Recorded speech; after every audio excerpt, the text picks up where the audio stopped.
सम्पूर्ण दर्शक महानुभावहरूप्रति हरे कृष्णको अभिवादन। जय शालिग्राम भगवान।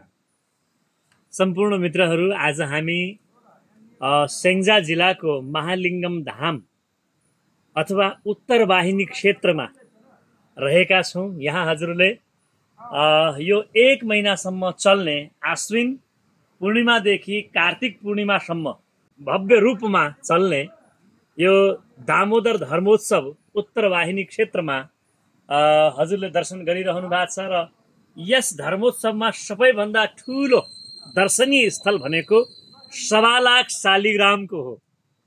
हेर्नुहोस् त कति ठुलो हाम्रो सौभाग्य छ। हामी नेपालमा जन्मिएर गण्डकी आमाको किनारमा काखमा हुर्किएर अनि शालिग्रामलाई नचिनिकन नजानिकन अहिलेसम्म जीवन बितिरहेको छ। तर अबको दिनमा हामीले हाम्रो आफ्नो जीवनको अस्तित्व यो मानव चोलालाई बुझ्दै हाम्रो आफ्नो नेपालको मौलिकता, धर्म, संस्कारलाई, सभ्यतालाई, संस्कृतिलाई पहिचान गर्दै र हाम्रो विशाल संस्कृतिको वाङ्मय प्रत्यक्ष भगवान शालिग्रामको दर्शन गर्ने यो सौभाग्य अरू कहाँ जुट्न सक्ला र।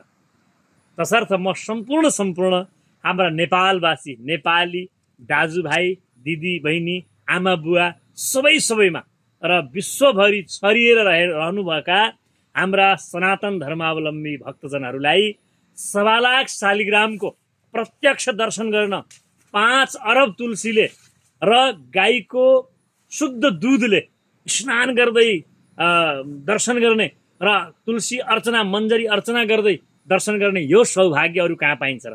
तसर्थ हजुरहरूलाई यो उत्तर वाहिनी क्षेत्र, यहाँ काली गण्डकी ज्ञान विज्ञान प्रतिष्ठानद्वारा यो विशाल भव्य आयोजन चलिरहेको छ। त्यो आयोजनामा हामी सबै सम्मिलित भएका छौँ।